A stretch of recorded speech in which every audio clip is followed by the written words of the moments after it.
Annyeonghaseyo, Gimi não Yeyo. Meu nome é Guilherme Silveira e hoje a gente vai falar sobre a tecnologia sendo eficiente no processo de aprendizado com as crianças. Bora lá?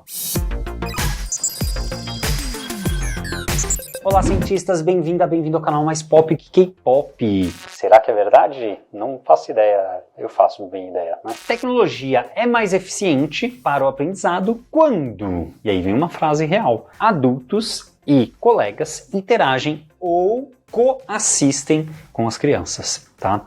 Então, essa é uma frase, é uma afirmação que esse grupo, esse comitê, está fazendo. Quem é esse comitê? Comitê da Educação e Tecnologia da Secretaria de Educação dos Estados Unidos em 2016, um relatório que vai ser atualizado, etc e tal. Para quem não acompanhou o background de tudo isso, tem um vídeo lá atrás que explica a introdução desse documento.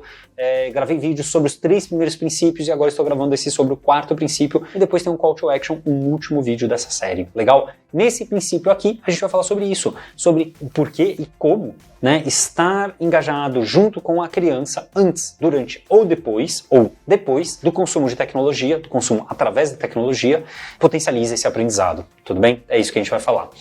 Eu já citei um pouco disso nos princípios anteriores, no primeiro vídeo onde eu fiz a introdução geral e durante o primeiro princípio eu citei alguns exemplos, inclusive falei sobre canais, sobre aplicativos. Os adultos podem participar junto e incentivar a criança através desse momento, tá? Junto, antes ou depois. Vamos falar aqui um pouquinho e eu cito alguns exemplos do dia a dia e retomo talvez algum exemplo do passado. Legal? Mas quem quiser depois, só voltar lá na série, na playlist, tem lá os vídeos anteriores e assistir, belezinha? Já aproveita, dá like se você estiver gostando da ideia e subscribe para saber sobre os próximos vídeos.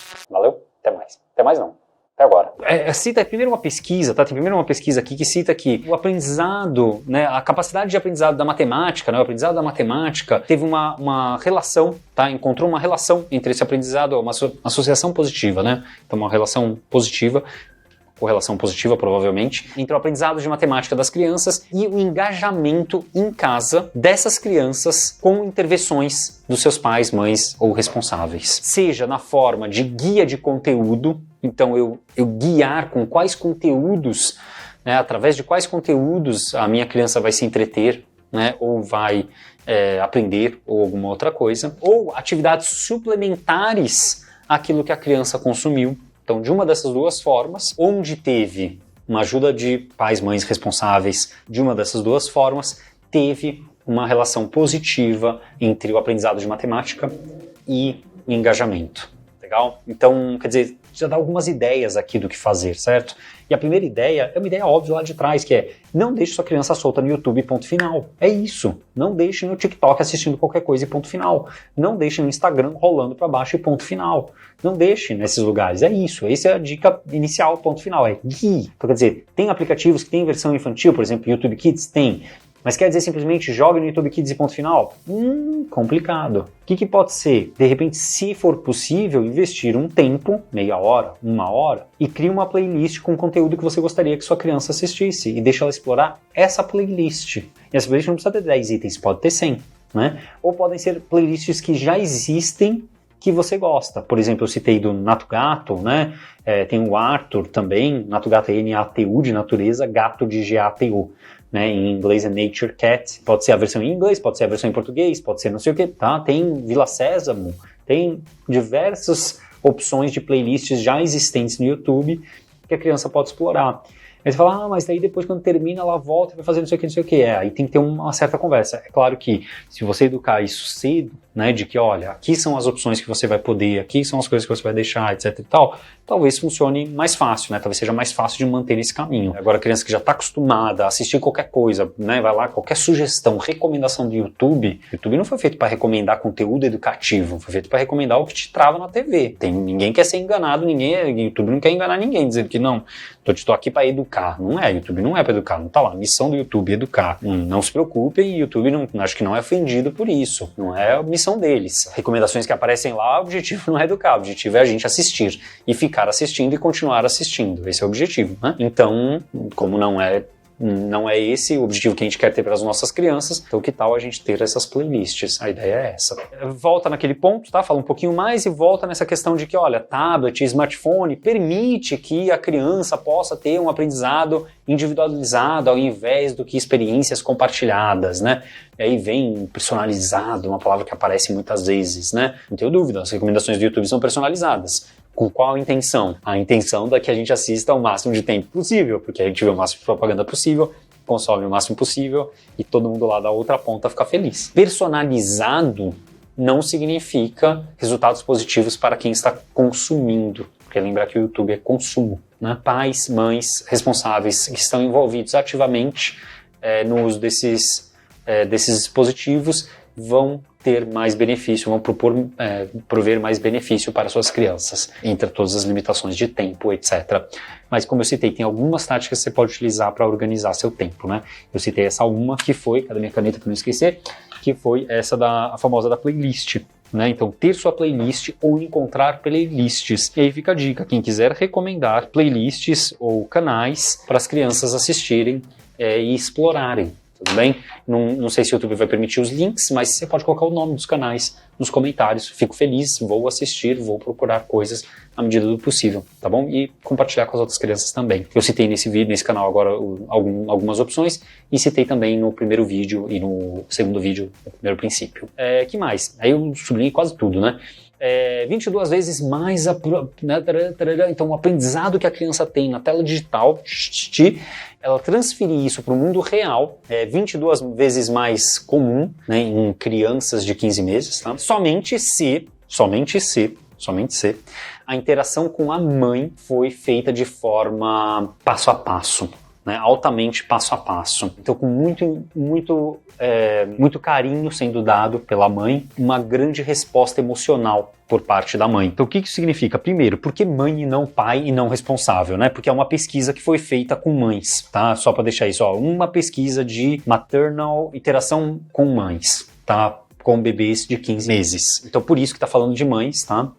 Eu imagino que a gente pode, você, podemos tentar extrapolar isso para qualquer pessoa responsável envolvida no dia a dia com a criança, com o bebê, com essa pessoa, dado que outras pesquisas mostram coisas similares nas mais diversas áreas, né? Então, o que está mostrando? Que esse input, né, esse feedback, essa informação maternal, essa informação do adulto, de quem está assistindo, de quem está junto, né, naquele processo de interação, e a resposta emocional dessa pessoa é muito importante no aprendizado da criança. Então, aquela história, sabe? Eu deixar a minha criança, deixar o meu filho assistir o Chapolin e ponto final é uma coisa.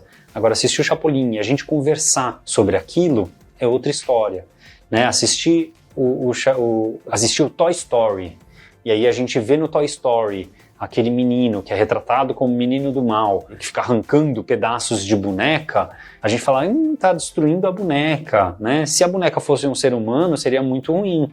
Mas olha só como ele está criando coisas novas. A gente dá esse feedback de que, olha, né, os objetos a gente cria, desmonta e monta, né? A beleza da gente poder desmontar e montar coisas ao nosso redor, e não seres humanos, claro. A gente conversar isso, a gente dar esse feedback, a gente mostrar o medo que a gente tem numa situação, a gente mostrar o carinho, a gente tá junto, a gente não sei o quê. Tudo isso ajuda a nossa criança. Então, no Chapolin, quando o Chapolin bate, não sei o quê, poxa, precisava bater?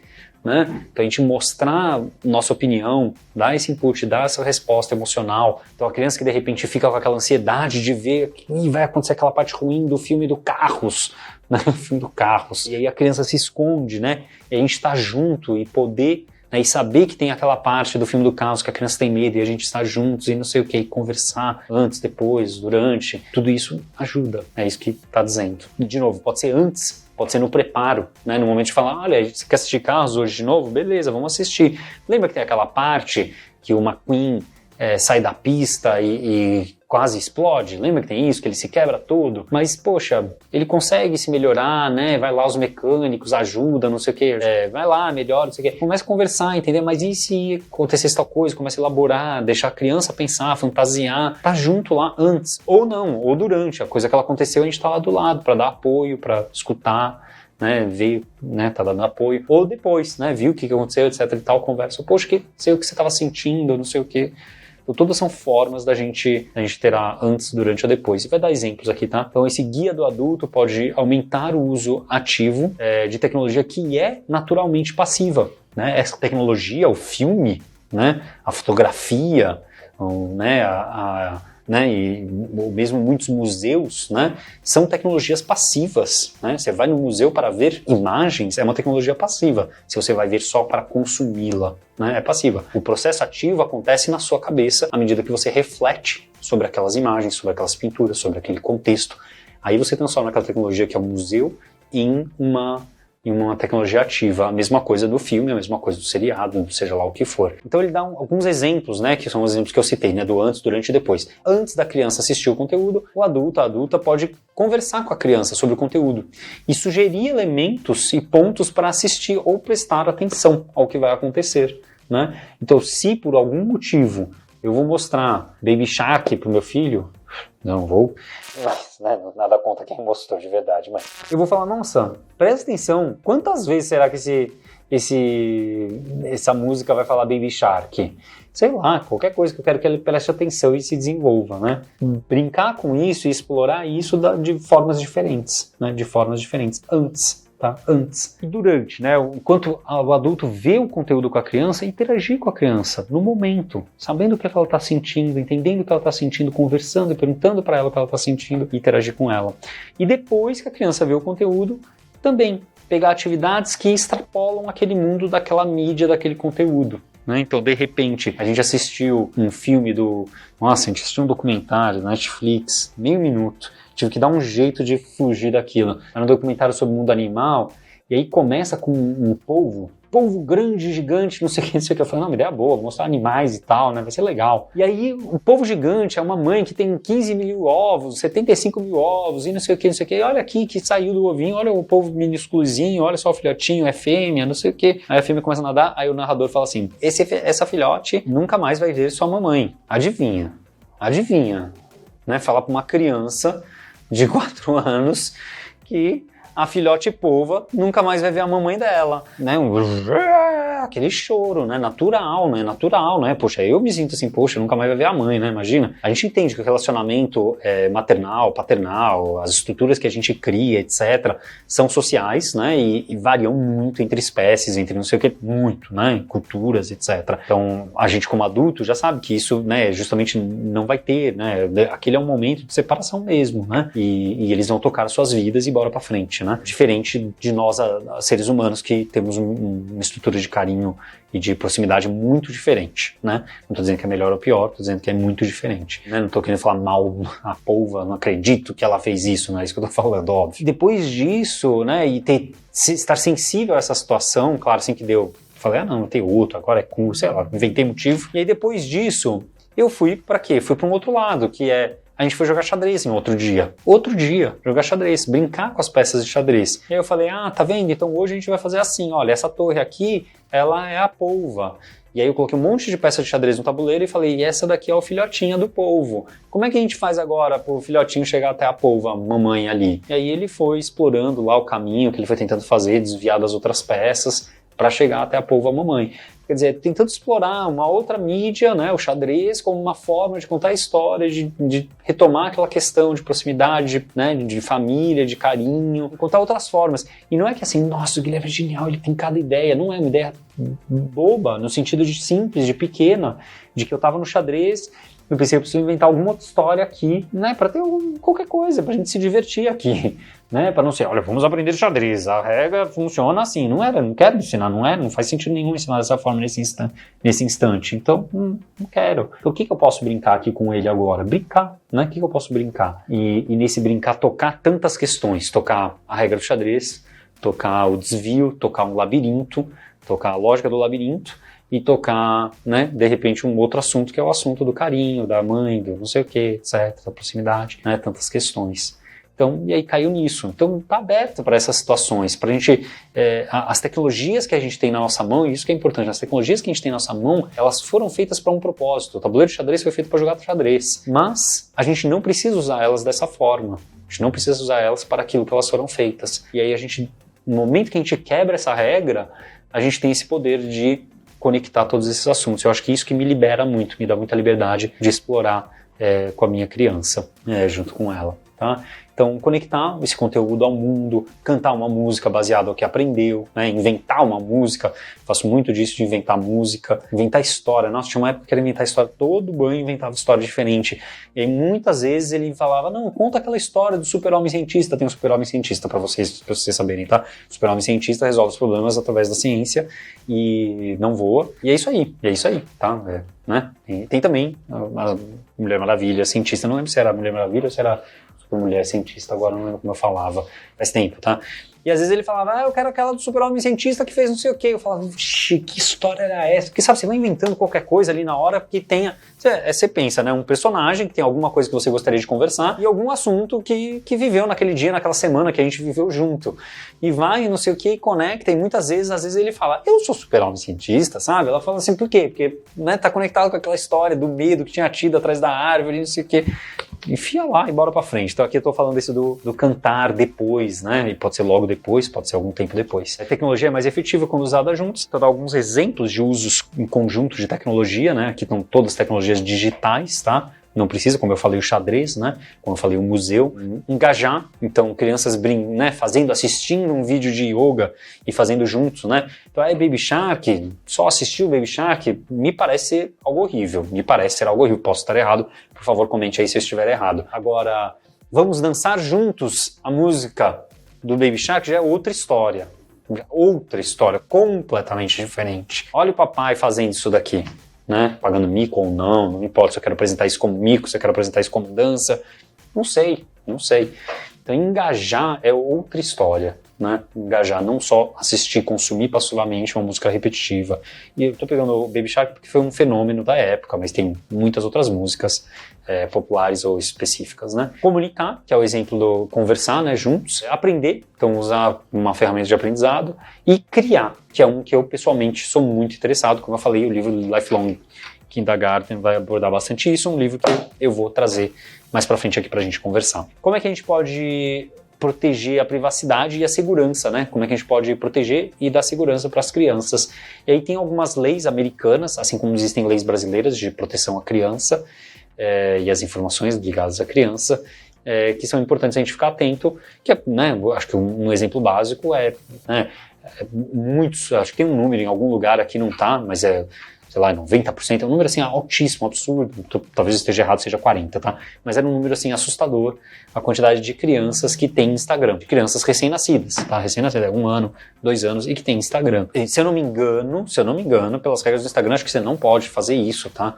Porque pela lei provavelmente não pode. E então existem diversas questões, né, sobre a gente expor as crianças, e é claro que no mundo físico, não digital, já existia isso, né? Eu posso tirar foto da minha criança quando eu quiser, onde eu quiser, né? Ela no banheiro fazendo cocô, ela, né, pelada tomando banho, não sei o que, posso tirar. E existem fotógrafas que levantaram grandes questões e tiveram grandes processos judiciais por causa disso. Então, quando um pai, uma mãe, um responsável escolhe, opta por compartilhar certos conteúdos de crianças em redes sociais, é claro que, né, acredito que 99% de quem está fazendo isso não está fazendo isso com nenhum outro viés, está fazendo isso com o orgulho de compartilhar a vida de quem está ao nosso redor, né, das pessoas que a gente ama. Mas é importante a gente pensar consequências disso, né, consequências disso. Então, fica o pensamento, não vou entrar a fundo nisso nesse instante, é um assunto super importante, super profundo, né, como vários outros desses que a gente está discutindo, mas é um ponto para você pensar. Se você não tem, né, uma rede social para seus filhos, crianças, seja lá o que for, e está cogitando, é um ponto para pensar. E se você já tem,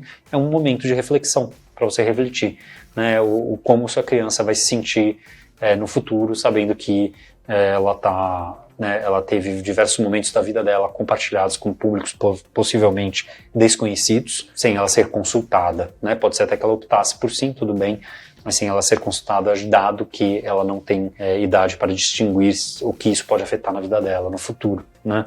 Então, parar para pensar um pouco sobre isso é importante. A conclusão sua vai ser a conclusão sua, não vai ser a conclusão minha. e eu não estou compartilhando a minha específica aqui, mas o ponto de parar para pensar é importante em relação a isso. Outros 2 pontos finais aqui em relação a esse ponto, que é, né, propaganda infantil. Acho que tem várias leis de que não pode fazer propaganda para crianças em certas circunstâncias no Brasil. Então fique atenta às propagandas que aparecem na mídia tecnológica que você consome, seja YouTube, seja vídeo, seja música, seja propagandas explícitas antes do vídeo, durante o vídeo, em que ela corta, né, e faz aquela super propaganda. Então isso é uma coisa que, por exemplo, eu eduquei muito rápido meu filho a aparecer propaganda para você, para criança, não é algo que fizeram com carinho para você. Fizeram para fazer você consumir algo que você não tá na idade ainda, etc. Não é claro que ela não entende ainda isso direito, mas ensinei de aperta o botãozinho para pular e pronto, tá? É diferente de quando a gente é adulto e a gente começa a ter mais domínio sobre as nossas ações e reflexão, né? Então, propaganda, toma muito cuidado, e a capacidade de comprar coisas. O que é que pode ser comprado naquele aplicativo, naquele canal, as 2 coisas. E claro, acho que a coisa mais perigosa de todas é como aquele unboxing que eu citei, né? Pode ser nada pago, pode ser simplesmente uma criança abrindo um unboxing de um presente, que é uma forma de enfiar consumo, né, de gerar necessidade de consumo e a tristeza de não ter e não sei o que, uma coisa dura. Pode ser pago e citado, que é propaganda, como pode ser não pago e não citado, como pode ser pago e não citado, né? Infelizmente já foi revelado muitos casos do gênero na mídia, né? E já teve processos judiciais em que a empresa perdeu por ter feito coisas do gênero. Então ficar sempre muito atento que a criança é um público mais suscetível a propagandas que fingem não ser propagandas, né? Então, ser mais direto, dizer, né, como eu digo sempre, eu sou da Alura, sou fundadora da Alura, dou aula na Alura, então eu tenho um viés que vai trazer informações de lá, a forma que eu trabalho lá, a forma que eu vejo a educação de lá. É assim, é claro que vai ser assim. É importante. Beleza? Então acho que é isso. Então ver o que é apropriado para crianças e o resto evitar, tudo bem? E tá atualizada com o que está acontecendo com as informações e com esse mundo digital. Então com isso a gente acaba esse último princípio, aí depois tem alguns call to action que eu gravo um resumo final num próximo último vídeo dessa série. Beleza? Muito obrigado por ter acompanhado até aqui. A gente se vê na próxima. Anhão Ri, que é sei eu.